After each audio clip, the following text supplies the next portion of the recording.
foi preso aqui em Curitiba. Esse farmacêutico tinha em casa tudo isso que você está vendo aí, ó. Dedicando a vida toda na área da saúde, ele quis usar o seu conhecimento e também a facilidade que ele tem para conseguir remédio, para cometer crime. Dá para acreditar? Esse farmacêutico é suspeito de vender remédios controlados sem receita. Gente, ele fazia com isso, ele tinha o uso lá dos hospitais, né? Alguns remédios são de uso restrito dos hospitais, e ele conseguia ter acesso a esses medicamentos. Você está vendo aqui na imagem, olha lá. Tinha até fentanil, dá para acreditar? Uma ampola dessa aí chega a custar 10 mil reais, é muito forte, extremamente viciante, e era isso que ele fazia. Esse farmacêutico, ele viciava as pessoas, dá para acreditar? Ele oferecia o remédio para que as vítimas tivessem acesso mais fácil a esse tipo de medicação, e com isso as pessoas ficavam viciadas e aí com dívidas que jamais poderiam ser pagas. Dá para acreditar? Só que tem mais, depois disso, o farmacêutico começava a ameaçar essas pessoas. Gente, isso é só pontinha do problema, a pontinha do iceberg. Eu quero que você assista comigo essa reportagem, que você vai se surpreender como é que ele agia e o que ele fazia. Pessoas que podem até morrer, dependendo do vício, dependendo da intensidade do uso desse tipo de medicamento. Algumas pessoas podem até desenvolver complicações de saúde que podem levar à morte. Assista comigo a reportagem. Este é o fentanil, um opioide utilizado como medicação para controlar a dor. Nos Estados Unidos, ele é conhecido como a droga da morte, e ele é 100 vezes mais potente que a morfina e extremamente viciante. O fentanil estava entre os mais de 500 remédios de usos exclusivos em hospitais na sobreloja de um farmacêutico que atua em Curitiba. Uma pessoa que teve um problema num acidente automobilístico, começou a ter que se tratar com morfina por causa das dores e acabou se viciando. Sem receita, sem nada, ele passou a vender para ela a morfina que ela usava. Também metadona, que é outra substância também que tem esse efeito de analgésico. E aí, por fim, ele ofereceu o fentanil, que é uma droga 100 vezes mais potente do que a morfina e é extremamente viciante. E por essa droga, por exemplo, ele cobrava aí 10 mil reais por ampola.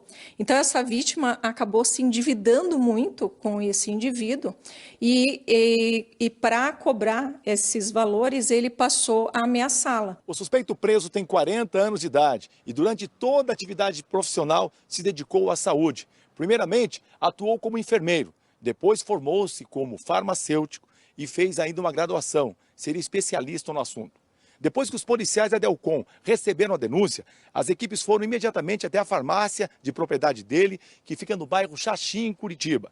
Lá na parte de baixo da loja, tudo funcionava dentro da normalidade. Nada ilícito foi encontrado. Quando as equipes acessaram a sobreloja, é que eles se surpreenderam com a quantidade de medicamentos ilícitos que estavam por lá. Ainda de acordo com a denúncia, os policiais foram até uma chácara em Piraquara, na região metropolitana de Curitiba, e lá encontraram mais medicamentos de procedência duvidosa. Uma grande quantidade estava armazenada em prateleiras de forma desordenada. Na chácara, tudo estava jogado no chão. Além dos medicamentos injetáveis de uso restrito a hospitais, foram encontrados mais de 1.000 remédios controlados, também conhecidos popularmente pela tarja preta. A delegada responsável pelas investigações conta que o farmacêutico adulterava o prazo de validade. Observe essas 3 caixas.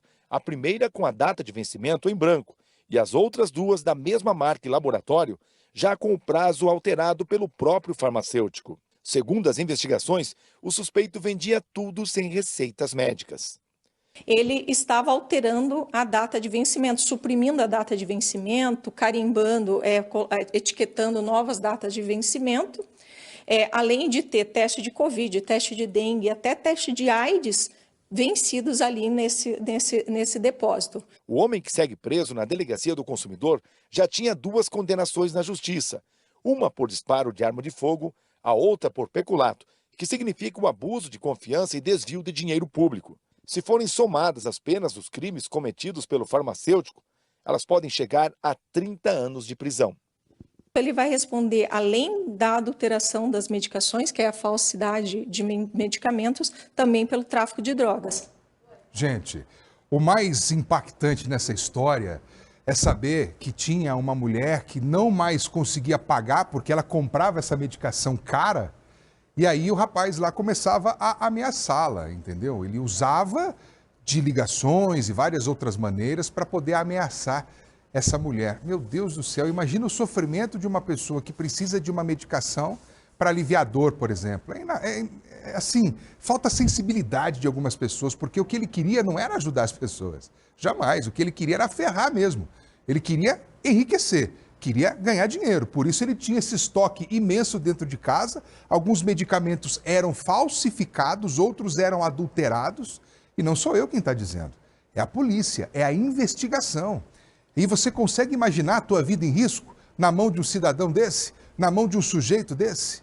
A tua vida em risco, de repente você compra um produto acreditando que se trata de um medicamento, você paga e paga caro, às vezes no desespero. Sabe por que a pessoa recorre a isso? Tem gente perguntando assim, mas por que não vai no médico antes? Calma lá que eu vou explicar. Às vezes a pessoa não consegue uma consulta de retorno imediata, tem um tempo muito longo, e aí no desespero o que ela faz? Ela recorre a esse tipo de situação. A gente sabe que é ilícito, isso é errado. Mas no desespero a pessoa faz o que não pode, vai até no banco, faz empréstimos para poder pagar porque ela quer se ver livre da dor, livre da doença. Infelizmente isso acontece. Uma pessoa menos avisada, uma pessoa um pouco desesperada ou talvez excessivamente desesperada, ela não quer esperar. Ela quer resolver o problema. O Tiago, deixa eu chamar o Tiago aqui porque ele tem atualização desse caso aqui para a gente, inclusive sobre o que a gente está falando aqui. Oi, Tiago. Pois é, Matheus. E olha, a polícia não descarta também o trabalho da delegada Aline Manzato, do DECRISA, né, que é a divisão e a delegacia que investiga crimes contra a saúde aqui no Paraná. A delegada não descarta a possibilidade de agentes públicos envolvidos no esquema. Você observa ali nesse grande material que agora está sob análise da Polícia Civil do Paraná, medicamentos de uso específico em hospitais aqui de Curitiba e região metropolitana. A denúncia chegou para a polícia da mulher que foi ameaçada. Em alguns prints que foram repassados à Polícia Civil do Paraná, esse farmacêutico ele diz assim, olha, se você não me pagar, você pode morrer. Acidentes acontecem. Assustada, essa mulher procurou a polícia, fez a denúncia e esse homem foi preso na farmácia dele, aqui no bairro Xaxim, bairro grande aqui da capital. A polícia encontrou um grande material, mas na chácara dele, que fica na região metropolitana, também um grande material, medicamentos vencidos, medicamentos específicos de uso em hospitais também apreendidos, e todo esse material agora está sendo analisado. Matheus, esse homem foi encaminhado ontem à audiência de custódia, e durante a audiência de custódia, o juiz determinou pela prisão preventiva dele.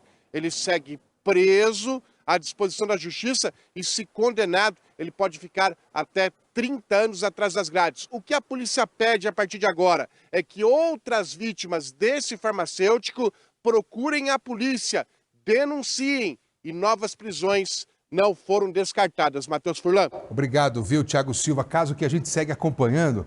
Olha, eu tô tão triste com essa história que eu vou trazer para você agora. Coloca para mim aqui a imagem do seu José.